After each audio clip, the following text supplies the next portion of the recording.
बच्चों, आज हम स्टार्ट करते हैं हमारा नया चैप्टर नंबर 4 धारिता। ठीक है ना। तो सबसे पहले हम जो चैप्टर नंबर 4 है इसमें हेडिंग पढ़ेंगे चालक की धारिता। देखिए, जो हमारी पहली हेडिंग है इस चैप्टर में बच्चों वो क्या है? चालक की धारिता, कैपेसिटी ऑफ ए कंडक्टर। ठीक है ना। अब सुनिए ध्यान से, जो शब्द है ना धारिता, यहां से सोचना स्टार्ट करते हैं हम। धारिता का मतलब है एक तरीके से धारण करने की क्षमता, कैपेसिटेंस बोलते हैं धारिता को, जो बना है कैपेसिटी से। और कैपेसिटी का मतलब क्या होता है? क्षमता। तो धारिता का मतलब भी क्या, एक तरीके से क्षमता है। फॉर एग्जाम्पल्स, कोई व्यक्ति खाना खा रहा है, वो खाने में 4 चपाती खाता है, तो वो उसकी धारिता है, वो उसकी कैपेसिटी है। एक बाल्टी है जिसमें 10 लीटर पानी आ सकता है, तो वो 10 लीटर उस बाल्टी की कैपेसिटी है, धारिता हुई तरीके से। तो धारिता शब्द का मतलब क्या है? धारण करने की क्षमता। हमें हेडिंग क्या पढ़नी है? चालक की धारिता। तो चालक क्या करेगा भाई? चालक कोई खाना तो खा नहीं सकता है। चालक क्या लेगा? आवेश। आपने कोई भी चालक लिया और आपने उसको क्या दिया? आवेश। तो वो चालक उस आवेश को ग्रहण कर लेगा।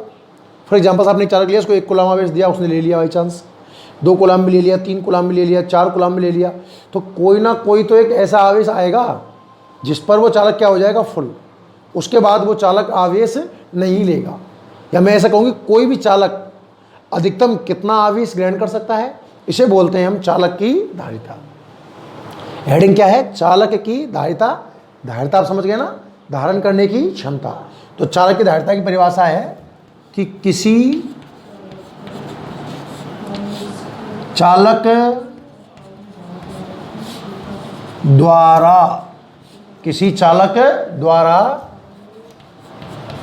आवेश ग्रहण करने की क्षमता। क्या परिभाषा है? किसी चालक द्वारा आवेश ग्रहण करने की क्षमता क्या कहलाती है? चालक की धारिता कहलाती है। बात सबको समझ में आ गई के साथ है कि किसी भी चालक द्वारा कोई भी चालक कितना आवेश ग्रहण कर सकता है, उसे हम क्या बोलते हैं? चालक की धारिता। तो किसी चालक द्वारा आवेश ग्रहण करने की क्षमता क्या कहलाती है? चालक की धारिता। क्लियर है? अच्छा, अब सुनिए, जब आप किसी चालक को आवेश दोगे तो उसके विभव में वृद्धि होगी। जब भी आप चालक को आवेश दोगे उसके विभव में क्या होगी? वृद्धि। ठीक है ना। और वो विभव में वृद्धि है, वो जो विभव में वृद्धि है वो आवेश से क्या होगी? समानुपाती। चालक द्वारा आवेश ग्रहण करने की क्षमता चालक की धारिता कहलाती है। ठीक है ना। तो जो Q है वो समानुपाती है V के, या लैंग्वेज लिख सकते हैं कि आवेश देने पर विभव में वृद्धि होती है, तो Q समानुपाती V। जब इस समानुपाती को हटाते हैं, इक्वल लगाते हैं, तो एक स्थिरांक नियतांक काम में आता है C। आपने समानुपाती चिन्ह हटाया और बराबर लगाया तो नियतांक क्या काम आया? C। जहां जो C है ये है समानुपाती स्थिरांक। C क्या है बच्चों? समानुपाती स्थिरांक है, जिसे क्या कहते हैं हम? चालक की धारिता कहते हैं। चालक की धारिता कहते हैं। तो धारिता का जो सूत्र निकल के आएगा C इज इक्वल टू, वो आएगा Q अपॉन V। ध्यान से देखिए, हेडिंग क्या थी? बहुत इजी चैप्टर है, काफ़ी स्लो स्टूडेंट पढ़ेंगे। हेडिंग क्या थी हमारी? चालक की धारिता, कैपेसिटी ऑफ ए कंडक्टर। तो चालक की धारिता क्या होगी?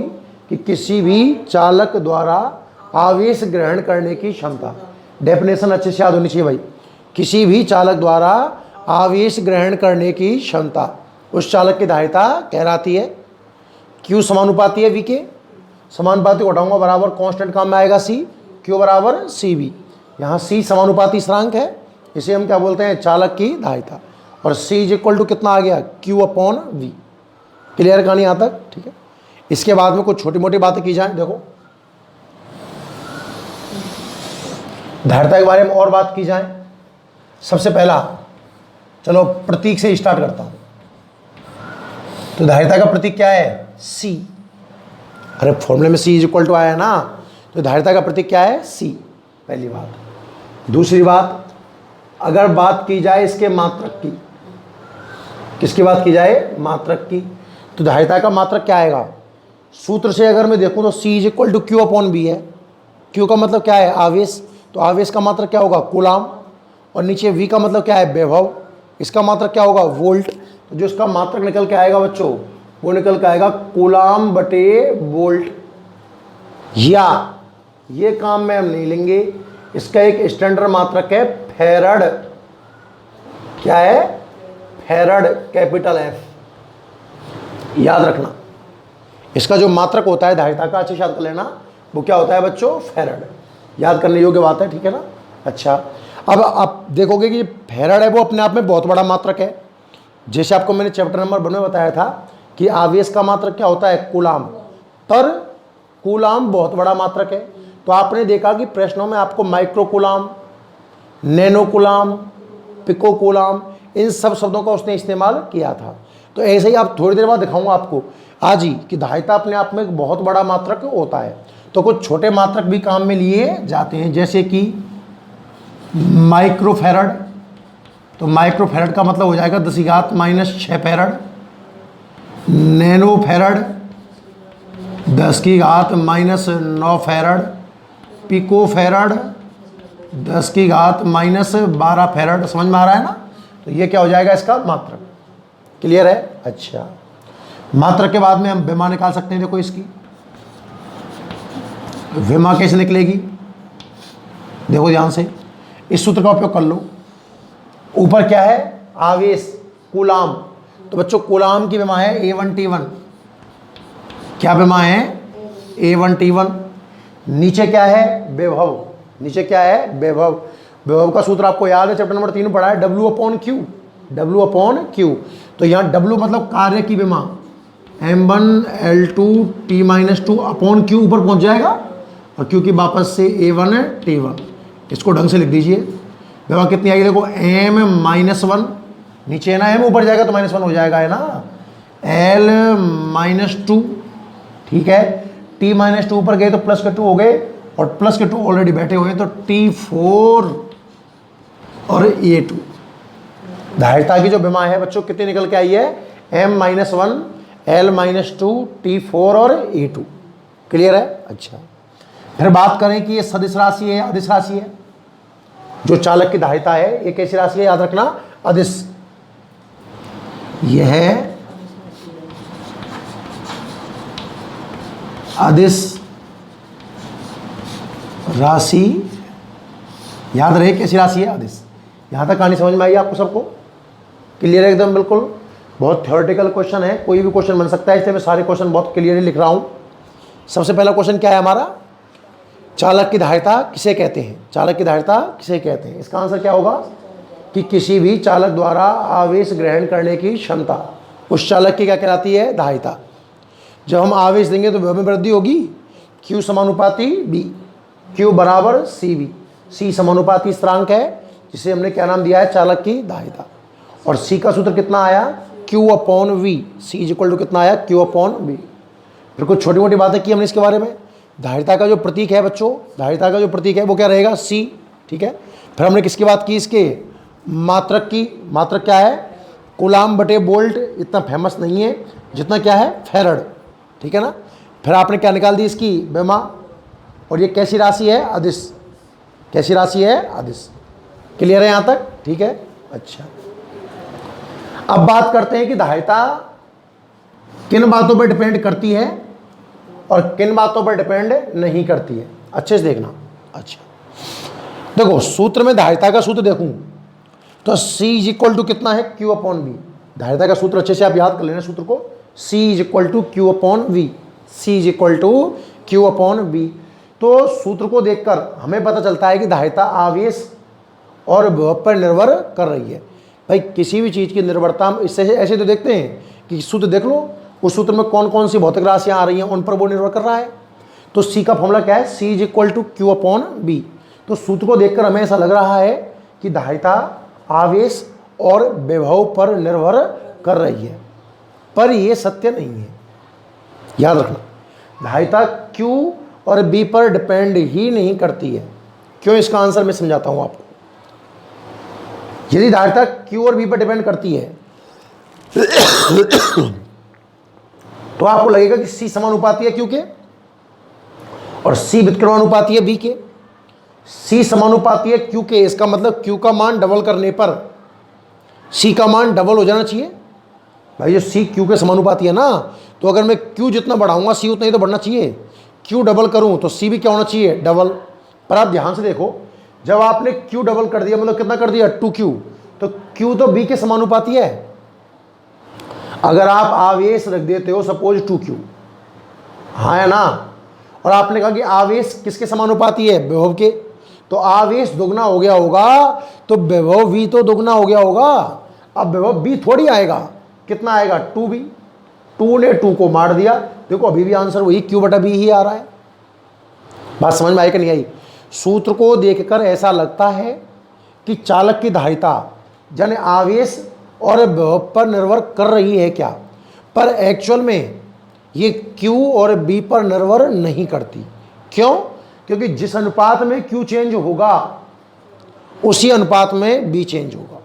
q डबल तो b भी डबल, q आधा तो b भी आधा, q 1/3 तो b भी 1/3।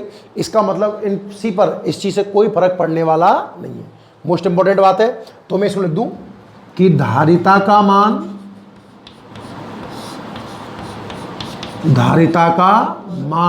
क्या कहूं, Q तथा V पर निर्भर नहीं करता है।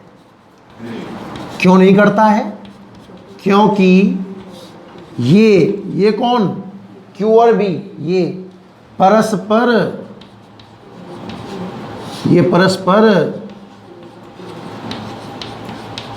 समानुपाती होते हैं। बात समझ में आई कि नहीं आई। धारिता का मान Q और B पर डिपेंड नहीं करता है। क्यों नहीं करता है, क्योंकि ये परस्पर कैसे होते हैं, समानुपाती होते हैं। ये आपस में कैसे हैं, समानुपाती हैं। अच्छा, फिर बात समझ में आती है कि भाई किस पर डिपेंड करता है, ये बताओ। ये तो आपने कह दिया कि धारिता का मान ना Q पर डिपेंड करता है ना B पर डिपेंड करता है, क्योंकि ये कैसे हैं, समानुपाती। जिस अनुपात में Q चेंज होगा उसी अनुपात में B चेंज होगा। फिर किस पर निर्भर करता है, मैं लिख रहा हूँ, थोड़ी देर याद रखना, आने वाले टाइम में मैं बता दूंगा, थोड़ा थोड़ा एक्सप्लेन भी करता हूँ।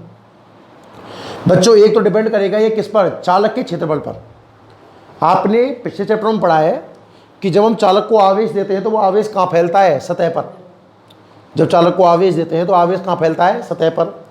सतह का मतलब क्षेत्रफल पर फैलता है एक तरीके से। अब किसी चालक का क्षेत्रफल छोटा है और दूसरे चालक का क्षेत्रफल कैसा है, बड़ा, तो बताओ आवेश कहाँ ज़्यादा जाएगा, बड़े वाले पर ज़्यादा जाएगा। सीधी सी बात है, सतह का क्षेत्रफल जितना ज़्यादा होगा आवेश उस पर उतना ही अधिक जाएगा। तो बच्चों एक तो ये डिपेंड करता है किस पर, सतह के क्षेत्रफल पर। सतह के क्षेत्रफल पर समझने के लिए आप ऐसे समझें कि एक छोटा बच्चा है और एक बड़ा आदमी है, कौन अधिक खाना खाएगा, बड़ा आदमी अधिक खाना खाएगा। मतलब जो साइज में बड़ा है उस पर धारिता कैसी होगी, ज़्यादा। तो एक तो धारिता किस पर डिपेंड करती है, चालक के आकार पर। याद रखिएगा, चालक के आकार पर निर्भर करती है। दूसरी बात, ये डिपेंड करती है माध्यम पर। किस पर डिपेंड करती है, माध्यम पर। वायु में रखा हुआ है तो धारिता कुछ और है, अगर मैं माध्यम में रख दूंगा तो धारिता कुछ और आ जाएगी। तीसरी बात, ये डिपेंड करता है कि इसके पास में कैसा चालक रखा हुआ है, अन्य चालक की उपस्थिति। फिलहाल आप 3 बातों को याद रखिए, कैसे आई इनका प्रूफ अपन आगे देखेंगे। तो मैं इस बात को नोट करता हूं कि चालक की धारिता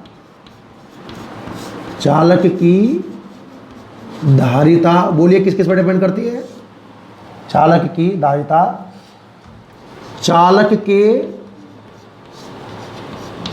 क्षेत्रफल, ठीक है, कॉमा माध्यम तथा अन्य चालक की उपस्थिति, अन्य चालक की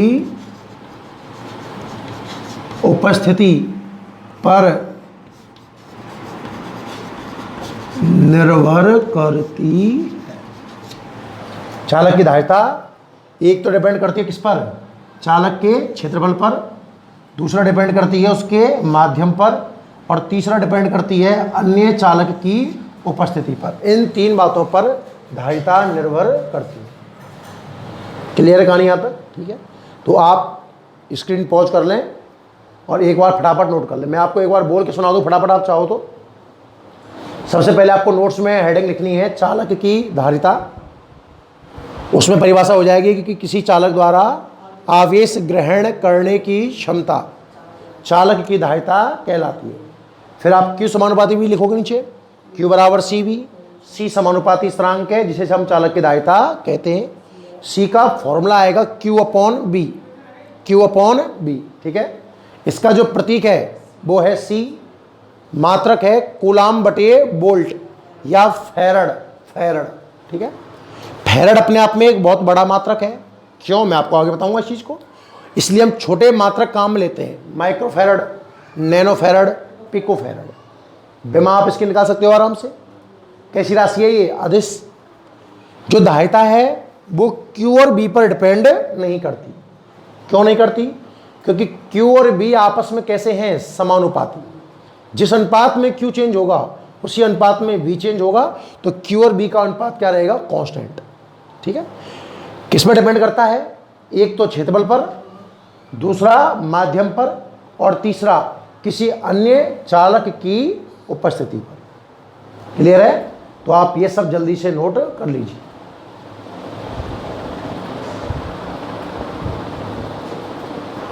ठीक है भाई, तो आप लोगों ने लिख लिया होगा। स्क्रीन पॉज करके आराम से बढ़िया सुंदर एकदम बिल्कुल लिख लीजिए। नहीं समझ में आया हो तो बैक जाके देख लेना मैंने क्या बोला था उस समय, आवाज़ आप सुन लोगे ना। आगे बढ़ाते हैं, देखिए नेक्स्ट जो हेडिंग रहेगी हमारी वो रहेगी 1 फैरड। नेक्स्ट जो हेडिंग रहेगी हमारी वो रहेगी 1 फैरड कि 1 फैरड की क्या परिभाषा है। देखिए फिजिक्स में ऐसी बहुत सारी डेफिनेशंस आएंगी जब वो मात्रक को परिभाषित करवाएगा। सोचना कैसे है मैं सिखाता हूं आपको। उसने कहा 1 फैरड की परिभाषा बताइए, तो सबसे पहले तो आपको यह पता होना चाहिए कि फैरड किसका मात्रक है। तो बच्चों फैरड किसका मात्रक है? धारिता का। किसका मात्रक है? धारिता का। आप धारिता का सूत्र लिखें, C is equal to Q upon B। Clear है यहां तक? आपको धारिता 1 फैरड लेके आनी है, तो आप मान लीजिए Q और B को एक एक मान लीजिए कि माना Q बराबर कितना है? 1 कूलाम। मतलब जो आपने आवेश बदला, आपने जो आवेश में परिवर्तन किया वो कितना किया? 1 कूलाम। मतलब आप 1 कूलाम कह दीजिए, ऐसे बोल दो कि एकांक आवेश बदला आपने, ठीक है ना। और जो विभव में परिवर्तन है V, इसे मान लीजिए आप 1 वोल्ट। समझ रहे हो आप? आपने एक आवेश कितना बदला? एकांक। उससे विभव कितना बदला? एकांक। दोनों को मैंने 1 1 मान लिया है। ये दोनों वैल्यू आप इस सूत्र में जमाइएगा, ठीक है ना। तो आप देखोगे अगर दोनों वैल्यू 1 1 जमा दी जाए तो C इज इक्वल टू ऊपर 1 कूलाम नीचे 1 वोल्ट, तो C इज इक्वल टू कितना आ गया? 1 फैरड। धारिता कितनी आ गई? 1 फैरड। तो धारिता 1 फैरड कब आई? जब आपने ये कंडीशन मानी। इसको परिभाषा में सेट कर दो कि जब किसी चालक का एकांक आवेश परिवर्तित करने से विभव में एकांक परिवर्तन हो। आप चाहो तो मात्रक है तो बोल दीजिए कि जब आवेश 1 कूलाम बदलने से विभव 1 वोल्ट बदले। आप समझ पा रहे हो? C बराबर Q अपॉन B। आवेश कितना बदला आपने? एकांक। उससे विभव कितना बदल जाए, एकांक, तो उसकी धारिता कितनी कहलाती है, 1 फैरड कहलाती है।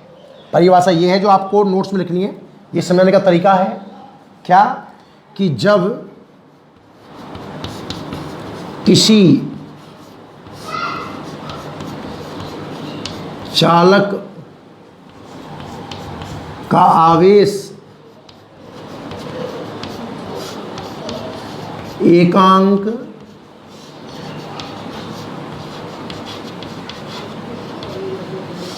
परिवर्तित किया जाए तथा विभव एकांक परिवर्तित हो जाए, एकांक परिवर्तित हो जाए तो उस चालक की धारिता कितनी कहलाती है, 1 फैरड। हमें डेफिनेशन लिखनी थी 1 फैरड की। वापस से मैं आपको तरीका ही सिखा रहा हूं भाई, रटने का प्रयास मत करना। फैरड धारिता का मात्रक है, धारिता का सूत्र दिमाग में लाओगे, C बराबर Q/B, और सूत्र में जो भी है उसको वन मान लोगे। Q मतलब आवेश मान लिया मैंने 1 कूलाम, B मतलब विभव मान लिया मैंने 1 वोल्ट, तो C 1 फैरड आ गई। कि चालक का आवेश एकांक बदला, उससे उसका विभव एकांक बदल जाए तो उसकी धारिता कितनी कहलाती है, 1 फैरड कहलाती। क्लियर? तो आप ये डेफिनेशन नोट कर लीजिए बोर्ड से, ठीक है?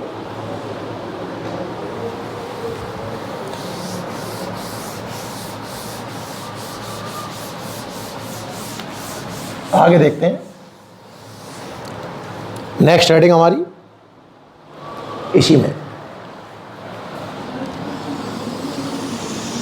चाहो तो आप मैं साइड में होता हूँ, स्क्रीन पॉज कर लो और इस 1 फैरड की डेफिनेशन को लिख लीजिए ढंग से, ठीक है ना। अच्छा, अब जरा बात करें ग्राफ के बारे में थोड़ा सा। सुनिए, 2 राशियां आई हैं Q और B, और Q और B आपस में कैसी हैं, समानुपाती। तो मैं 2 ग्राफ बना सकता हूं इसमें। Q और B में कितने ग्राफ बना सकता हूं मैं, 2। पहले ग्राफ के लिए मुझे क्या करना चाहिए, देखिए आप, देखिए कैसे कैसे ग्राफ बन सकते हैं। पहला ग्राफ भाई, 2 अक्ष हैं और 2 राशियां हैं मेरे पास, कौन कौन सी, Q और B। तो आप x अक्ष पे क्या मान लीजिए, Q, और y अक्ष पे क्या मान लीजिए आप, V। पहला ग्राफ, ठीक है। तो भी ग्राफ कैसा आएगा, सीधी रेखा आएगा।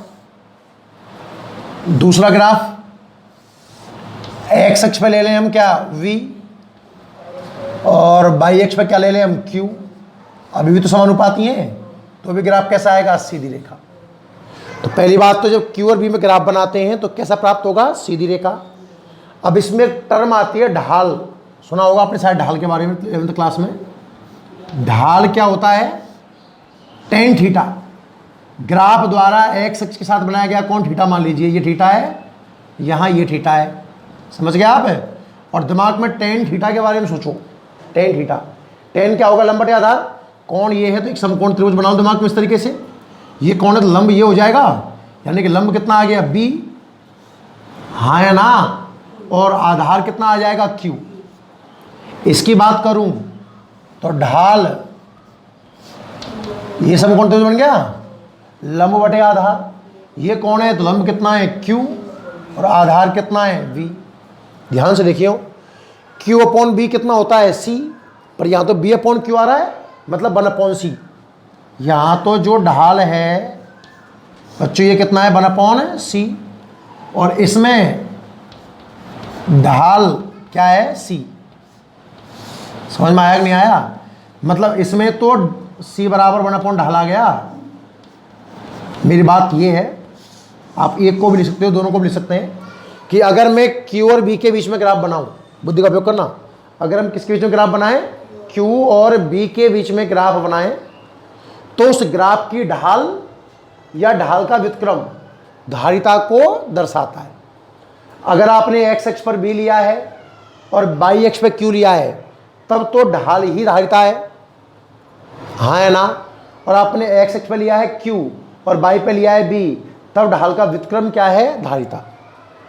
बात समझ में आई कि नहीं आई? तो आप इसके नीचे लिख सकते हो इस बात को आप चाहो तो, कि जब Q तथा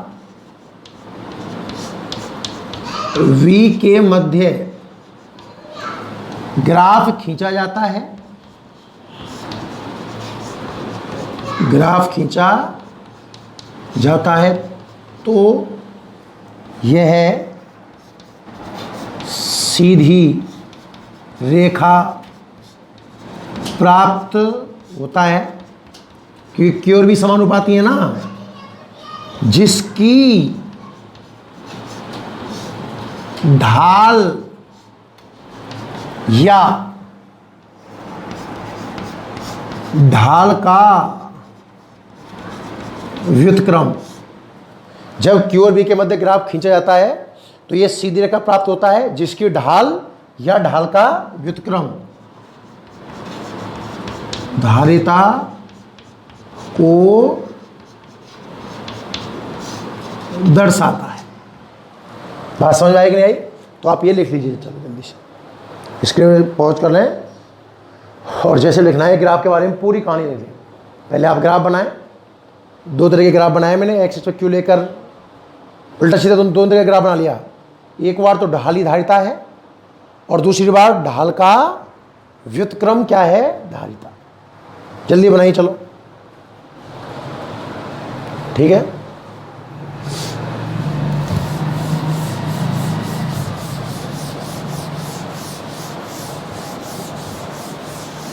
देखो ग्राफ के ऊपर इनमें क्वेश्चन नहीं बन सकता है, लिख लिए होंगे आपने, नहीं लिखा है तो स्क्रीन पॉज करके लिख लो और आगे देखता है ना, आगे देखते हैं इसको। देखिए ग्राफ के ऊपर क्वेश्चन कैसा बनेगा, आपको कोई भी एक ग्राफ दे दिया जाएगा, कोई भी एक ग्राफ मान लो, अब उसकी जो इच्छा है वो दे सकता है। सपोज इसने यहाँ Q मान लिया और यहाँ कितना मान लिया, B। कोई भी एक ग्राफ देगा दो में से, या B मान लेगा या Q मान लेगा। चलो दोनों तरीके के क्वेश्चन करके दिखाता हूँ। दूसरे क्वेश्चन में एक्स एक्स पर क्या मान लें, V, और बाई एक्स पर क्या मान लें भाई, Q। और आपको तीन चालक दिए गए हैं जिनकी धारिता इस प्रकार है, C1, C2 और C3, और इसमें भी तीन चालक दिए हुए हैं वापस से,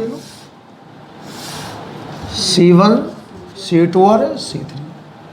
क्वेश्चन है कि धारिताओं को क्रम से जमाइए, धारिताओं को क्रम से जमाइए। आपको दो क्वेश्चन दिए गए हैं, समझ में आया सवाल?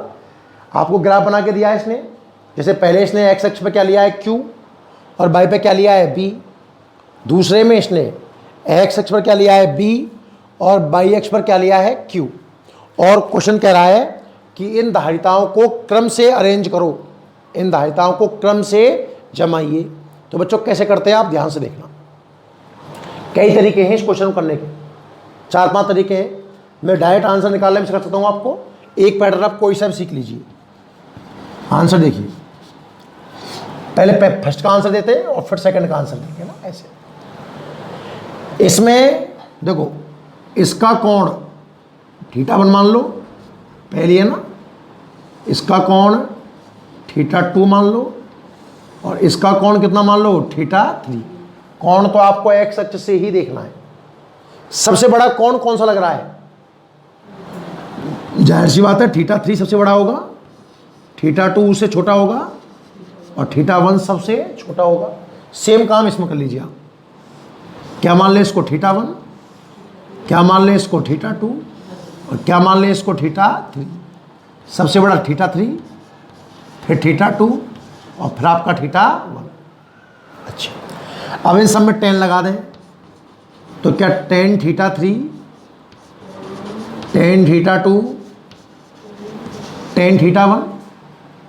इसी तरीके से इन जो सेकंड क्वेश्चन है इनमें भी सब में क्या लगा दीजिए आप, tan। इसी प्रकार आप दूसरे क्वेश्चन में भी इनमें tan ऐड कर दो। मतलब पहले तो कोण देख लो आप, है ना, सही है यहां तक। अच्छा, इसमें देखो टेन थीटा क्या है, या तो टेन थीटा धारिता होगी या टेन थीटा धारिता का उल्टा होगा। तो वैसे सोच लो कि टेन थीटा लंब बटे आधार, कौन ये है, समकोण त्रिभुज बनाऊंगा तो लंब हो जाएगा बी और आधार कितना हो जाएगा क्यू, बी अपॉन क्यू। और बी अपॉन क्यू तो ढाल का उल्टा होता है भाई, सी बराबर क्यू अपॉन बी है ना, ये बी अपॉन क्यू ढाल का उल्टा है। तो देखो थीटा 3 बन जाएगा 1/C3, ये बन जाएगा 1/C2 और ये बन जाएगा 1/C1। इसी तरीके से यहाँ इस सवाल में देखो टेन थीटा निकालना, लंब क्या है क्यू, आधार क्या है बी, क्यू अपॉन बी तो सी होता है, तो ये डायरेक्ट C3 बन जाएगा। मेरी बात समझ में आई आपको? या तो वो धारिता का उल्टा बन रहा होगा और या फिर वो धारिता ही बन रहा होगा। पर इसमें तो सेकंड क्वेश्चन का आंसर तो यह आ गया है, एज इट इज आंसर है। और फर्स्ट क्वेश्चन के लिए आपको तो सी का क्रम चाहिए तो उल्टा करना पड़ेगा, और जब इनको उल्टा करते हैं ना तो बेटा इस संक्रिया का चिन्ह घूम जाता है, ग्रेटर देन किससे बदल जाएगा, लेस देन। ये पहले वाले का आंसर और ये दूसरे वाले का आंसर। क्लियर है? नोट कर लो।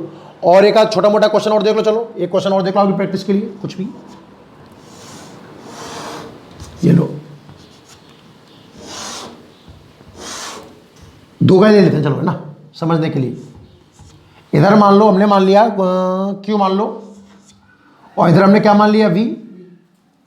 ये क्या है C1 और ये क्या है C2। तो मैं आपको डायरेक्ट आंसर लिखना सिखाऊं, बिना कुछ करे हम आंसर लिख सकते हैं। तो देखो इसका डायरेक्ट आंसर बोल सकते हैं अपन बिना कुछ करे, बिल्कुल सरल तरीका सिखाता हूं, देखना पैटर्न तो यही है। अगर पैटर्न से करना है, इसका कोण मान लो θ1, इसका कोण मान लो θ2। θ1 बड़ा है θ2 से, tan θ1 बड़ा हो जाएगा tan θ2 से। इस कंडीशन में वो 1/C होगा, तो 1/C1 कर लोगे आप, कॉन्सेप्ट ऊपर लिखा हुआ है। डायरेक्ट आंसर कैसे देखते हैं, सी का सूत्र क्या है, सी बराबर Q upon B. Q upon B है ना, क्यू वाले अक्ष को पकड़ लो, क्यू वाला अक्ष पकड़ लिया, उसके नजदीक कौन सा है, C1 बड़ा है ना, C1 नजदीक है, C1 ज्यादा है C2 से। जो नजदीक है वो ज्यादा और दूर है वो छोटा, खेल खत्म। इसका आंसर देखना डायरेक्ट, सी बराबर क्यू अपॉन बी, सी बराबर क्यू अपॉन बी। क्यू को पकड़ लो और आंसर देते जाओ, सबसे बड़ा C1 फिर C2 और फिर C3, वही तो आंसर आया है। नहीं बेटी बात समझ में, इसमें देखना सी बराबर क्यू अपॉन बी, क्यू अक्ष यहाँ है, इसके नजदीक कौन है C3 फिर C2 फिर C1, C3 फिर C2 फिर C1। नहीं है बात समझ में? ये क्वेश्चन कितना आसान है, सी बराबर क्यू अपॉन बी, क्यू को पकड़ लो, पहले कौन बड़ा है, C2 बड़ा है, सॉरी क्यू यहाँ है, क्यू को पकड़ लो, नजदीक कौन सा है C1 फिर कौन सा है C2, तो C1 बड़ा है किससे, C2 से। इस तरीके से आप इसका आंसर दे सकते हो, ठीक है ना। अगला क्वेश्चन देखते हैं। अच्छा एक क्वेश्चन आपके लिए होमवर्क देता हूं ना, ये लिख लीजिए।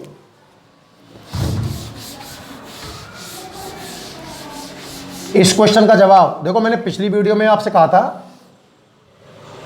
कि आपको जो मैं क्वेश्चन पूछूं उसका जवाब कमेंट बॉक्स में डालना है। पता नहीं आप लोग घर जाके पढ़ते नहीं हो या फिर वीडियो नहीं देख पा रहे हो। मैंने देखा है कि मुश्किल से 50-60 बच्चे ने उसमें कमेंट किए। इसका मतलब ये कि केवल 50-60 बच्चे वीडियो देख रहे हैं। मैं क्वेश्चन दे रहा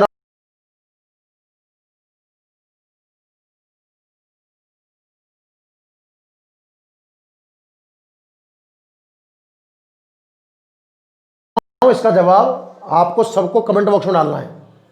क्वेश्चन मैंने यहां ले लिया V, ठीक है भाई, और यहां लिया है Q, ठीक है। 3 चालक ले लिए, ये लो, इसको बोल दिया C1, इसको बोल दिया C2, इसको बोल दिया C3। समझ में आया? आपको इसका आंसर कमेंट बॉक्स में लिखना है कि कौन बड़ा है, कौन बीच में आएगा और सबसे छोटा कौन होगा। क्लियर है? यहां तक स्क्रीन पॉज करके आप नोट कर लीजिए, जल्दी से चलो इसको करो।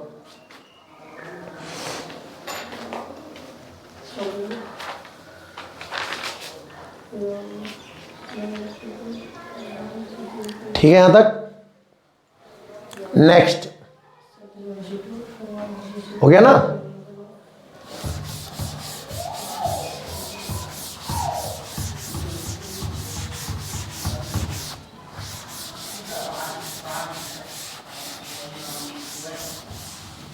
साफ कर रहा हूं उसको मैं सबको।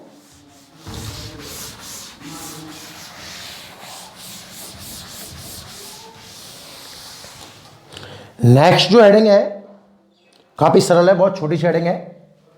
हेडिंग है बच्चों नई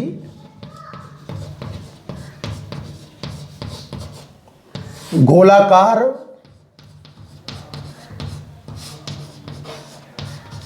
चालक की धारिता। क्या हेडिंग है बच्चों? गोलाकार चालक की धारिता। कहने का मतलब मुझे एक चालक लेना है, वो भी कैसी आकृति का? गोलाकृति का, और मुझे उसकी धारिता देखनी है। देखिएगा, सबसे पहले मैं एक गोला मान लेता हूं, ये लो। अब गोले में क्या क्या मानना होगा बताओ? एक तो केंद्र मान लें ओ, और कहीं त्रिज्या मान लें, कितनी? आर। सही है कि भाई आर त्रिज्या का एक गोलाकार चालक है। अब आपको इसको आवेश देना है। आपको पता होगा कि चालक पर आवेश देते हैं तो केवल कहां फैलता है? सतह पर। तो मान लो हमने इसको क्यू आवेश दे रखा है, ये क्यू आवेश दे सकता है, तो वो क्यू आवेश समान रूप से कहां फैल जाएगा? सतह पर। ठीक है, मैं ये लिखता हूं कि माना कैपिटल आर त्रिज्या का चालक गोला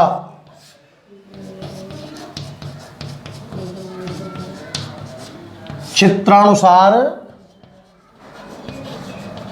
व्यवस्थित है, जिस पर क्यू आवेश एक समान रूप से वितरित है। वितरित है, हाँ है ना भाई। आर त्रिज्या का एक गोलाकार चालक है, चित्रानुसार रखा हुआ है, इस पर प्लस क्यू आवेश समान रूप से वितरित है। हमें क्या करना है? हमें इस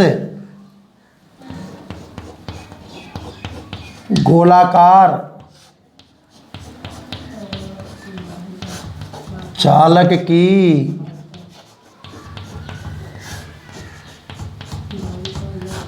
धारिता ज्ञात करनी है। यहां तक बात समझ में आई ना कि आर त्रिज्या का एक गोलाकार चालक है जिस पर कितना आवेश फैला हुआ है? क्यू, एक समान रूप से फैला हुआ है। हमें इस गोलाकार चालक की धारिता का मान ज्ञात करना है। क्लियर है? कैसे ज्ञात करेंगे धारिता का मान? इधर देखिए ध्यान से भाई। धारिता का सूत्र क्या होता है? धारिता का सूत्र क्या जानते हो? कि चूंकि C बराबर Q अपॉन V, ये तो पढ़ाया आपने अभी। कैसा भी चालक हो, कुछ भी हो, धारिता का तो एक ही सूत्र जानते हैं हम तो, C बराबर Q अपॉन B। अब Q तो आवेश से कोई दिक्कत ही नहीं है, B निकाल सकता हूं। चालक गोला है ना ये, तो चालक गोले का विभव V बराबर, चालक गोले का विभव होता है बच्चों KQ बटे R। क्या होता है? KQ बटे R। तो आप चाहो तो K जमा दो, K जमा, चलो एक बार तो KQ अपॉन R पढ़ाया ना आपने?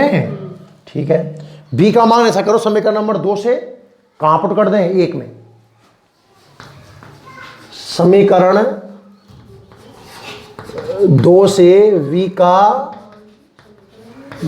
मान समीकरण 1 में रखने पर, रखे भाई, C बराबर Q अपॉन V, और V की जगह KQ अपॉन R क्या ऊपर पहुंच जाएगा? इस Q ने Q को मार दिया, तो जो C का सूत्र बनके तैयार हुआ बच्चों वो है R अपॉन K। कितना है? R upon K। K की वैल्यू आप जानते हो 1/4 पाई एप्सिलॉन नॉट। K की वैल्यू क्या है? 1/1 सूत्र तो आप ये याद करेंगे गोलाकार चालक के लिए, C बराबर R अपॉन K। इसी को आगे बताता हूँ, C बराबर R अपॉन K होता है 1/4 पाई एप्सिलॉन नॉट। ये उल्टा किया जाएगा तो C बराबर बनेगा बच्चों कितना, 4 pi epsilon naught into R. ये भी गोलाकार चालक की धारिता का ही सूत्र है। क्लियर है यहां तक? ठीक है। यहां से एक बात और स्पष्ट है, आप देखें तो C समानुपाती है आर के। C समानुपाती किसके है? आर के। मैंने कहा था ना कि धारिता किन किन बातों पर डिपेंड करती है, तो देखो एक तो ये डिपेंड कर रही है त्रिज्या पर। छोटी त्रिज्या होगी, आकार छोटा होगा तो धारिता कैसी होगी? कम। त्रिज्या बड़ी होगी तो आकार कैसा होगा? बड़ा। और धारिता भी कैसी होगी? ज्यादा। एक तो कहां डिपेंड कर रही है बच्चों? ये आकार डिपेंड कर रही है। माध्यम का प्रभाव भी आप इसमें देख सकते हो, ध्यान से देखना। माध्यम का प्रभाव मैं देखना चाहता हूं कि माध्यम रखने से धारिता पर क्या प्रभाव पड़ने वाला है, कि धारिता बढ़ेगी, घटेगी, या फिर कोई परिवर्तन नहीं आएगा। ध्यान से देखना। निर्वात की बात करें सबसे पहले तो हम निर्वात में धारिता का सूत्र, ये निर्वात में तो आया है कितना? C बराबर 4 pi epsilon naught into R. समीकरण नंबर 1 समझ में आया कि नहीं आया? आपको क्या पता कि ये निर्वात में, बताओ क्या देखा आपने कि आपने इसको निर्वात की धारिता कह दी? तो बच्चों हमें दिख रहा है एप्सिलॉन नॉट, एप्सिलॉन नॉट। मैंने कहा था जब तक एप्सिलॉन नॉट होगा तो हम किसकी बात करेंगे? निर्वात की। और नॉट हटा दें तो किसकी बन जाएगी? माध्यम की। तो फिर माध्यम में धारिता का सूत्र क्या होगा भाई? माध्यम में धारिता ये बनेगा बच्चों C इज इक्वल टू, ध्यान से देखना, 4 पाई एप्सिलॉन आर। हाँ या ना भाई? आपने जो 4 pi epsilon naught into R या आर अपॉन के जो निकाला है वो निर्वात में निकाला है, क्योंकि एप्सिलॉन नॉट निर्वात की विद्युशीलता है। अगर मुझे इसे माध्यम में कन्वर्ट करना है तो एप्सिलॉन नॉट को क्या लिखना होगा? एप्सिलॉन। आगे बढ़ाएं इसको, Cm लिख दो चलो इसको माध्यम के लिए। तो Cm बराबर, ध्यान से देखना, 4 पाई तो ठीक है, क्या मैं एप्सिलॉन की जगह पर epsilon naught into epsilon R जमा सकता हूं? समीकरण नंबर 2। क्लियर? अच्छा ऐसा करो, समीकरण 2 में भाग दीजिए 1 से। क्या आएगा बच्चों? Cm अपॉन C बराबर 4 pi epsilon naught epsilon R R upon 4 pi epsilon naught R. 4 pi epsilon naught से कट गया और आर से ये कट गया। तो बच्चों Cm आया, माध्यम की धारिता आई, वो आया C इंटू एप्सिलॉन आर। ये कहानी समझ में आई कि नहीं आई? आप देखो अब तक जो आपने पढ़ा है फिजिक्स में, जैसे मैंने बल पढ़ा था, मैंने आपको पिछले लेक्चर में कंपेयर करके दिखाया था, तो बल आया था Fm बराबर F बटे एप्सिलॉन आर। विद्युत क्षेत्र बढ़ा था तो Em बराबर E upon epsilon R. Space नहीं है, मैं लिख दूं इन चीजों को कहीं, यहां छोटा सा गोला बना के लिखा। जो बच्चों बल आया था Fm वो आया था F अपॉन एप्सिलॉन आर। विद्युत क्षेत्र जो आया था वो आया था E अपॉन एप्सिलॉन आर। विभव जो आया था वो आया था B अपॉन एप्सिलॉन आर। और जो धारिता आई है ये आई है C इंटू एप्सिलॉन आर। याद रखना, माध्यम रखने से बल कम हो जाता है, विद्युत क्षेत्र कम हो जाता है, विभव कम हो जाता है, पर धारिता बढ़ जाती है, धारिता बढ़ जाती है। तो मैंने कहा था धारिता पर माध्यम का प्रभाव पड़ता है, तो आप याद रखना, इसको नीचे लिख भी दो चाहो तो आप, कि भाई जो एप्सिलॉन आर है वो हमेशा 1 से बड़ा है, तो Cm ज्यादा होगा C से, मतलब माध्यम रखने पर धारिता क्या होगी? बढ़ेगी। कहानी समझ में आई?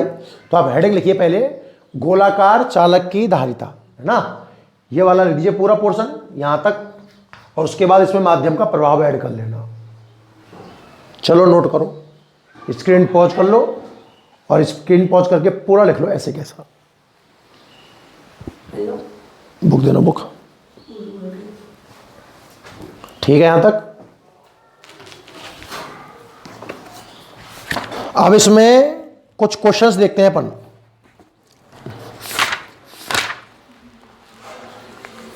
ठीक है, इसको आप स्क्रीन पॉज करके फटाफट लिख लें, नहीं लिखाओ जल्दी से, ये काम करने पहले।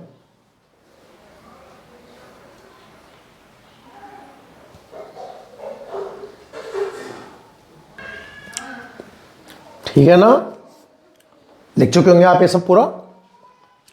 अब इसके कुछ एग्जांपल्स देखते हैं। पेज नंबर 74 निकाल लीजिए बुक में अपनी में सब। पेज नंबर 74 एग्जांपल नंबर 4.1 देखिए।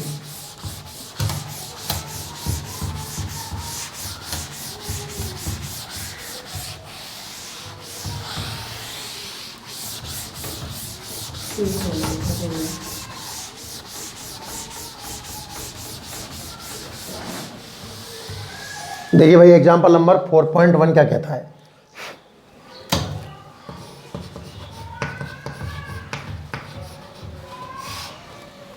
पढ़े सब। पृथ्वी को एक गोलाकार चालक मानते हुए, आप पृथ्वी को क्या मान लीजिए, गोलाकार चालक, इसकी धारिता की गणना करो और पृथ्वी की त्रिज्या आपको दे रखे ब्रैकेट में 6.4 गुना 10⁻6 मीटर। देखिएगा ध्यान से, पृथ्वी की जो आकृति है, इसने जो बात करवा रहा है बच्चों, ये गोलाकार चालक की बात करवा रहा है। लिख दूं, मैं बार बार नहीं देखना पड़ेगा आपको कि जो भी सूत्र अप्लाई करोगे वो किसके लिए अप्लाई करने वाले हो आप, गोलाकार चालक को। कह रहा है कि पृथ्वी को आप क्या मान लीजिए, गोलाकार चालक। आपको उसकी त्रिज्या दे रखी है, ना दे तब भी आप समझ जाओगे। 6400 किलोमीटर पढ़ाई है मैंने आपको, गुरुत्वाकर्षण चैप्टर पढ़ा रखा है ना 11वीं क्लास में, उसमें पढ़ा है 6400 किलोमीटर। और वैसे दे भी रखा है 6.4 इंटू 10⁻। अब सोचिए 6400 की 2 जीरो, किलोमीटर के 3 जीरो 5 और एक 6.4 किया है इसको, तो कितनी आ जाएंगी 6। त्रिज्या दे रखी है और क्या पूछ रहा है आपसे, धारिता। ये सवाल है, क्या पूछ रहा है, धारिता। अब बात करें गोलाकार चालक, तो गोलाकार चालक के लिए आप सूत्र क्या जानते हो बताओ, अभी पढ़ाया मैंने आपको, C = R/K। क्या पढ़ा है, C = R/K। अप्लाई कर दीजिए, आंसर आ जाएगा। इसका मतलब है कि C = R कितना है, 6.4 इंटू 10⁻6 और K 9 इंटू 10⁻9। बढ़िया। सुनो, 6.4 को यहाँ एडजस्ट कर दो, यहाँ 5 पावर रह जाएंगी, ये 64 हो गया। कितना हो गया, 64। और 64 को 9 से भाग देना, 9 7 63 पॉइंट, एक बच गया, 10 हो गया, 9 एकम 9, फिर एक 7.11 गुणा 10 की घात, ध्यान से देखना, एक यहाँ चली गई, 5 रह गई ना, 9 ऊपर गई, 5 - 9 मतलब -4 फैराड। माइक्रो बन सकता है अगर 2 माइनस किया जाए तो। यहां से 2 ले लो, क्या आप इसको ऐसे लिख सकते हो, C = 711 गुना 10 की घात -6 फैराड। अगले स्टेप में ये C = कितना आएगा, 711 माइक्रो फैराड। अब आप सोचिए कि पृथ्वी का आकार कितना बड़ा है। अरे पृथ्वी आकार में कितनी बड़ी है, बहुत ज्यादा बड़ी है ना। इतनी बड़ी पृथ्वी, इतना बड़ा चालक लें, फिर भी उसकी धारिता 711 माइक्रो फैराड है। फैराड में बोलूं तो 0.0000711 फैराड, एक फैराड से भी बहुत छोटी है। इसलिए कहते हैं कि धारिता का जो फैराड मात्रक है वो अपने आप में बहुत ज़्यादा बड़ा मात्रक है। थोड़ी देर पहले कहा था ना मैंने कि फैराड बहुत बड़ा मात्रक है, इसलिए आपको क्वेश्चन माइक्रो फैराड वगैरह में दिए जाएंगे। क्वेश्चन समझ में आया कि नहीं आया। उसने कहा है कि पृथ्वी को एक गोलाकार चालक मान लीजिए, उसकी त्रिज्या 6.4 गुना 10⁻6 मीटर है। C निकालना है, C का सूत्र है R/K।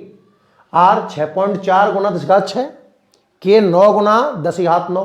सॉल्व कर लो, 6 जीरो हैं, एक जीरो यहाँ ले गया, मतलब 10 से मल्टीप्लाई किया, 6.4 का 10 से मल्टीप्लाई करूंगा तो कितना आएगा, 64, और नीचे कितना रहेगा, 9। अच्छा 64 को 9 से डिवाइड करूंगा तो 7.11 आएगा, 5 जीरो यहाँ बची, 9 ऊपर गया, -9, 5 - 9 -4, इन दो को यहाँ ले गया, 711 कर दिया इसको, 10⁻2 और जुड़ जाएगा तो -6 हो जाएगा। और -6 का मतलब कितना होता है, माइक्रो। यानी कि जो पृथ्वी की धारिता आएगी वो कितनी आएगी, 711 माइक्रो फैराड। क्लियर है? ठीक है। नेक्स्ट जो क्वेश्चन है 4.2, वो क्वेश्चन है कि 1 फैरड, जैसे पृथ्वी की धारिता तो 1 फैरड नहीं है मान लो, पर अगला क्वेश्चन है कि 1 फैरड धारिता के गोलीय चालक की त्रिज्या कितनी होगी? क्या आप इसे अपनी अलमारी में रख सकते हैं? स्पष्ट कीजिए। मतलब आपको धारिता दे रखी है, देखो इसका जस्ट उल्टा क्वेश्चन है। दोनों क्वेश्चनों को समझोगे पूरा कंसेप्ट क्लियर हो जाएगा आपका, है ना। एग्जाम्पल नंबर 4.2, जो नया चालक है उसकी धारिता आपको कितनी दी हुई है? 1 फैरड, और क्या पूछ रहा है आपसे? त्रिज्या। 4.1 में क्या कंसेप्ट था? त्रिज्या दे रखी थी और धारिता पूछ रहा था। तो पृथ्वी की धारिता कितनी निकल के आई? 711 माइक्रोफैरड। इससे कई बातें क्लियर हुई कि पृथ्वी बहुत बड़ी है, फिर भी उसकी धारिता 1 फैरड की तुलना में बहुत ही कम है।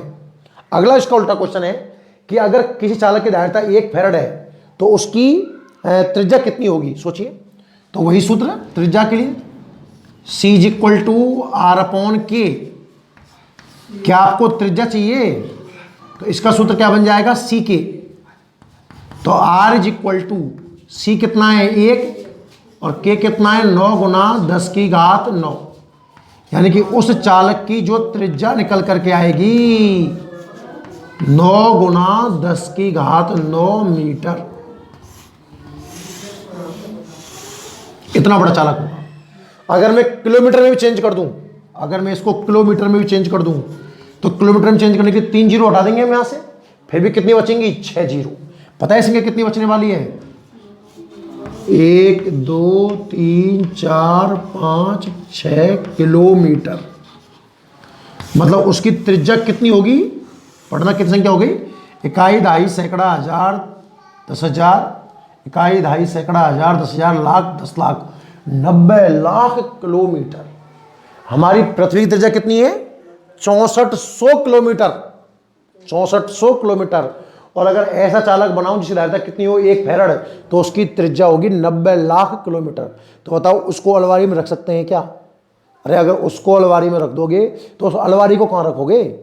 मतलब कहने का मतलब, क्या वो गोला स्वाभाविक होगा? ना, वो अपने आप में बहुत बड़ा होगा और उस गोले को हम अलमारी में नहीं रख सकते हैं। क्लियर है ना कहानी? ठीक है। ये था आपका एग्जाम्पल नंबर 4.2। क्लियर है? नेक्स्ट क्वेश्चन देखिए आप, फिर एक साथ नोट कर लेना भले ही से। 4.3 अगला जो क्वेश्चन है हमारा वो है एग्जाम्पल नंबर 4.3। देखिएगा भाई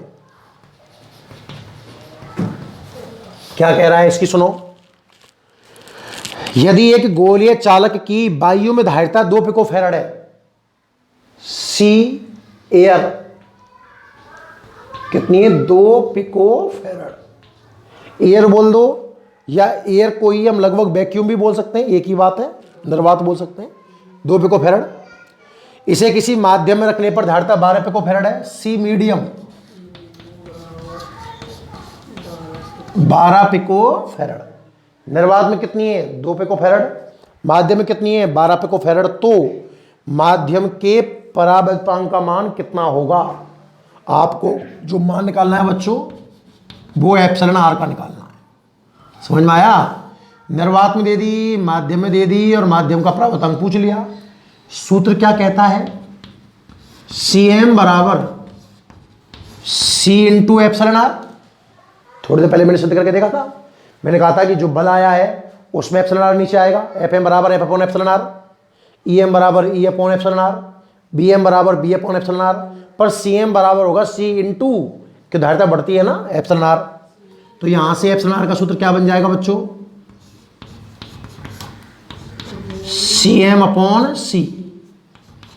तो यहां से जो एप्सिलॉन आर आएगा, Cm माध्यम में कितनी है? 12 पिको फैरड, और नीचे कितनी है? 2 पिको से पिको कट जाएगा, तो एप्सिलॉन आर निकल करके आएगा 6। उस माध्यम का जो परावर्तकांक होगा वो कितना आएगा? 6 होगा। क्लियर है? परावर्तकांक का पता है, मात्रक नहीं होता, बेमानी होती, इसलिए मैंने कुछ लगाया भी नहीं। लास्ट आज के लेक्चर का जो लास्ट क्वेश्चन है, इसके बाद मैं आपको 2 क्वेश्चन होमवर्क दूंगा, ध्यान रखना। Example number 4.4। एग्जाम्पल नंबर 4.4 कह रहा है, 2 भिन्न भिन्न त्रिज्या के गोलीय चालकों को, दो चालक गोले हैं, उनकी त्रिज्या कैसी है, अलग अलग, समान आवेश से आवेशित करने पर, आवेश बराबर है भाई, जितना आवेश पहले चालक का है उतना ही आवेश दूसरे चालक का है। विभव का अनुपात 1:2 है, V1/V2 कितना है, 1:2। तो धारिताओं का क्या अनुपात होगा बच्चों, आपको C1/C2 निकालना है। देखिए वैसे तो मैंने आपको थ्योरम लिखाया है कि C का मान Q और B पर डिपेंड ही नहीं करता है, पर अगर इनमें से किसी एक को कांस्टेंट कर दे तो डिपेंड करेगा। धारिता का सूत्र बोलिए आप, C बराबर क्या है, Q/V, पर क्या Q कांस्टेंट नजर आ रहा है क्या, बिल्कुल Q कैसा है, कांस्टेंट। तो क्या C व्युत्क्रमानुपाती है B के, अरे C व्युत्क्रमानुपाती हुआ ना B के, तो C1/C2 कितना आया, V2/V1। हमें तो C1/C2 चाहिए, मान है V1/V2 का, तो V2/V1 कितना आएगा, इसका उल्टा मतलब 2:1। तो धारिताओं का अनुपात कितना आएगा, 2:1। क्लियर है। अब आप आज का होमवर्क देखिए, मैं आपको क्वेश्चन दे रहा हूं, इन क्वेश्चनों का जवाब, एक क्वेश्चन तो मैंने आपको अभी थ्योरम दिया था, और कुछ क्वेश्चन देता हूं, इनके जवाब आपको कमेंट बॉक्स में लिखने हैं भाई, कंपलसरी है, ये ध्यान रखना, खुद का नाम लिखकर, और इसका सॉल्यूशन आप कमेंट बॉक्स में डालोगे ना, और सॉल्यूशन बेटा वही डालना जिसको पता हो। क्वेश्चन है आपके लिए,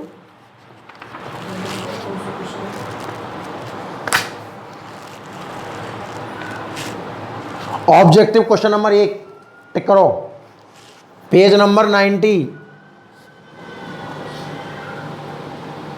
पेज नंबर 90 पर,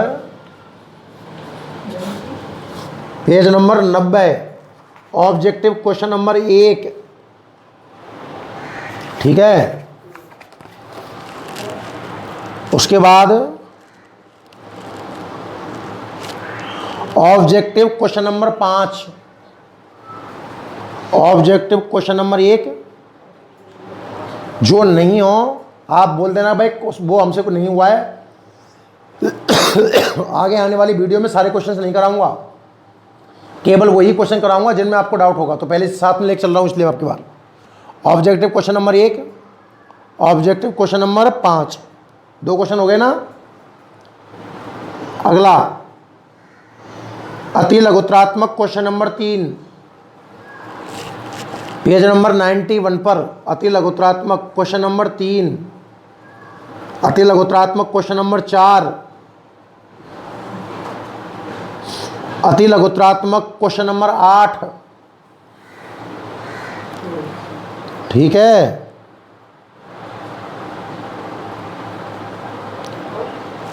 और उसके बाद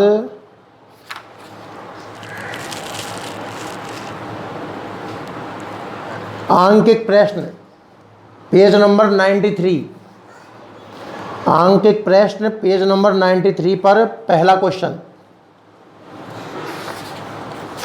ठीक है। ये क्वेश्चन है, कितने क्वेश्चन हो गए देखना, एक तो ये आंकिक प्रश्न हो गए, 1 2 3 4 5 6 क्वेश्चन हो गए, ठीक है। इनके जवाब प्लस एक क्वेश्चन मैंने आपको पहले वीडियो में दिया हुआ है, इनके जवाब मुझे कमेंट बॉक्स में आपको डालने होंगे भाई, ठीक है। आज के लिए इतना ही पर्याप्त है, कल हम इस चैप्टर में संधायत्र स्टार्ट करेंगे, मोस्ट इंपॉर्टेंट लेक्चर रहेगा, पर ये पहले आप पूरा लेक्चर ढंग से समझ लेना है उससे पहले, ठीक है भाई। चलो अब आप स्क्रीन पॉज करके भले इसको लिख लीजिए।